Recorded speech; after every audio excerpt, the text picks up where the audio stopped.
May the words of my mouth and the meditation of my heart be to the greater honor and glory of God. Amen. So as I was reading this gospel, I was reminded of the story of Chicken Little. It's 3 pages long. I'm going to try to paraphrase it. Excuse me. One day, Chicken Little had gone to sleep under a rose bush, and a cow reached over the fence and bit off the top of the rose bush. The noise wakened Chicken Little, and just as she woke up, a rose leaf fell on her tail. "Squawk, squawk," cried little Chicken Little. "The sky is falling." And away she ran fast as her legs would carry her. She ran until she came to the barnyard, and there was Hen Pen rustling in the dust of the barnyard. "Oh, Hen Pen, don't rustle, don't run," cried Chicken Little. "The sky is falling." "How do you know?" "Because I was by the rose bush and it fell on my tail." So she said, "Quack, quack, run, Hen, run." So they both ran off together. So they ran off and they came to the duck pond, and there was Duck Luck. And it said, "Duck Luck, why are you swimming around? The sky is falling." "Well, how do you know?" "Because I saw it happen." I'm paraphrasing. So the 3 of them then ran off together. And then they came to the meadow. And in the meadow was Goose Loose. And they said, "Oh, Goose Loose, don't be eating in the meadow. Run, run, the sky is falling." And how do you know? Because Chicken Little saw it happen. So they 4 of them now are all running together. And so then they come to the barnyard.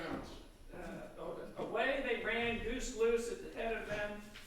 And they came to the turkey yard, and there was Turkey Lurkey strutting and gobbling. "Oh, Turkey Lurkey, don't strut, cried Goose Loose. "Why shouldn't I?" "Because the sky is falling." "How do you know?" "Because Chicken Little saw it." "I couldn't help knowing. I saw it with my eyes, I heard it with my ears, and a part of it fell on my tail. Oh, let us run together." So they all now are running together away because the sky is falling. They ran and ran until they came to the Fox Lox's house. And there was Fox Lox in the doorway and yawning until his tongue curled in his mouth. When he saw Turkey Lurkey and Goose Loose and Duck Luck and Hen Pen and Chicken Little, he stopped and yawned, picked at his ear, and he was very glad to see them. He said, well, he said, "What brings you here?" "Oh, Fox Lox, yawn," cried Turkey Lurkey. "The sky is falling." "How do you know that, Turkey Lurkey?" asked the fox. "Goose Loose told me." "How do you know that?" "Duck Luck told me." "How do you know that?" "Hen Pen told me." "How do you know that?" "Because Chicken Little told me." "How do you know that, Chicken Little?" "I couldn't help knowing, for I saw it with my eyes, and I heard it with my ears, and part of it fell on my tail. Oh, where should we run? Oh, what should we do? Where should we go?" "Well," said the fox, "you can come right in here to my den, and I'll take such good care of you that even if the sky does fall down, you won't know anything about it."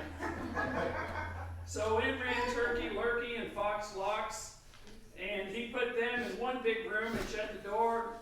In another, he put Goose Loose into another room and shut the door, and Duck Luck into the cellar, and nobody knew what happened to them after that. We do. Yes. We live in a world of Chicken Littles.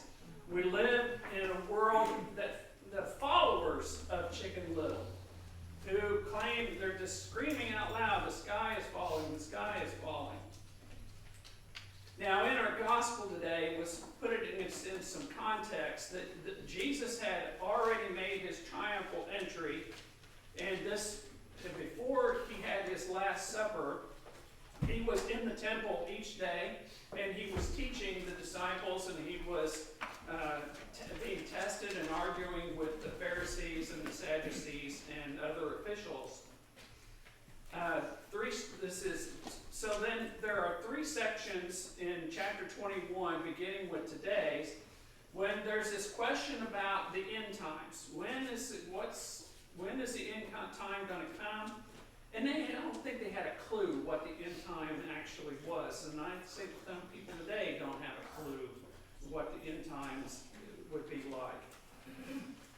And so Jesus in these three parts of chapter 21 is explaining some things. Today's Chicken Littles say, we are in the end times. I don't know how many times I've heard people say, oh, we're in the end times. So it's all there. The signs are there. We're in the end times. But and I know I'm getting away from the Gospel of Luke, but in Matthew 7:15, he says, beware of false prophets who come to you in sheep's clothing, but inwardly are ravenous wolves. I find it interesting that in the Bible, that a true prophet of God is bringing doom and gloom, and it's the false prophets who are saying, oh, nothing's wrong, nothing's wrong. But I think it's kind of twisted around in that the false prophets are claiming gloom and doom, the end is coming, the end is coming. And look at the signs. And the true prophets are saying, no, listen to what Jesus has to say. In today's Gospel of Luke, he says, beware that you are not led astray, for many will come in my name and say, I am he, and the time is near.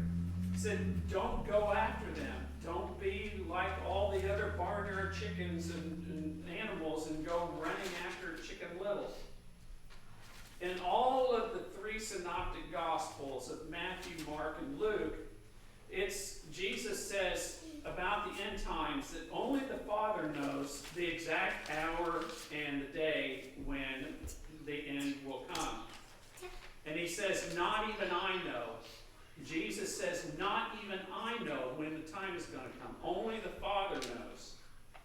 So I get really irritated when I hear all these people claiming that it's end times and they know exactly when it's going to happen in all of this particular order. To me, they are, I call them blasphemers, because they are claiming to know more than Jesus. They are claiming to know what the Father knows, and we don't. We don't know. There are false prophets running around that are pretending to know more than Jesus knows.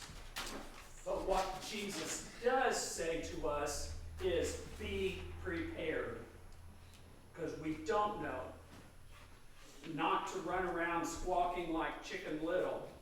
Be vigilant in your prayers. Be vigilant in knowing your scriptures.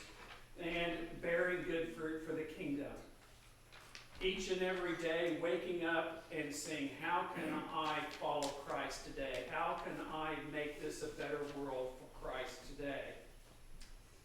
Now, don't get me wrong. Jesus could come back right now, and that would be fine with me, and I could finish this sermon. And you wouldn't have to hear the end of it. But I'm following Jesus. I'm continually preparing myself in the way that Jesus wants me to do. And I'm falling on deaf ears to all of the Chicken Littles. And I urge you to do the same. Amen.